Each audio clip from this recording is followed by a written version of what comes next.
Guys welcome back to my channel. তো আজকে দিনটা শুরু করলাম হচ্ছে পিম্পল নিয়ে। হ্যাঁ, মুখের মধ্যে পিম্পল হয়েছে, ওটাই দেখাচ্ছিলাম। আর বিচ্ছিরি লাগে এই জিনিসটা বহুত। তারপর আমি স্নান টান কমপ্লিট করে একেবারে ব্রেকফাস্ট নিয়ে বসলাম। ব্রেকফাস্টে ছিল বাটার ব্রেড, আর তার সাথে কলা, আর তার সাথে ডিম সেদ্ধ।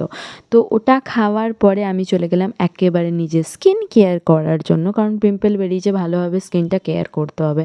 তো তারপর একেবারে রেডি সেডি হয়ে বেরিয়ে পড়লাম দিদির দোকানে যাওয়ার উদ্দেশ্যে। তো ওখানে গিয়ে বসার পরে কেউ ছিল না আমার সাথে, আমি একাই ছিলাম। তারপর দাদা চলে এলো, বজরংবলির টিকা দিয়ে দিল। তারপর আমি কিছু কন্টেন্ট লিখছিলাম। তারপরে এই একটা গাড়ি, যেটা দেখে আমার খুব ভালো লাগলো, যে বাইরে রাস্তার কুকুরদের জন্য এত কিছু করা হয় এখন। আমি অ্যাকচুয়ালি জানতাম না ব্যাপারটা, তাই জন্য। তো তারপর ফ্রুটস খেয়ে নিলাম, মাল এসেছিলো, তারপর আইসক্রিম খেতে খেতে বাড়ি চলে এলাম। তারপর এসে একেবারে লাঞ্চ কমপ্লিট করলাম। আর লাঞ্চে আজকে অনেক কিছু ছিল, তো ওগুলো সব কিছু খাওয়ার পরে আমি ফ্রুটস খেলাম। তারপরেই মানে একটু ঘুমিয়েছিলাম। তারপরে মালকিস বিস্কিট খাচ্ছিলাম। তারপর একটা শ্যুট ছিল, সেটা করেছিলাম, বাট তারপরে ওটা আমার ভিডিওটা না ঠিক পছন্দ হয়নি, ওই জন্য ডিলিট করে দিয়েছি। আরেকবার শ্যুট করে তোমাদের সাথে শেয়ার করব।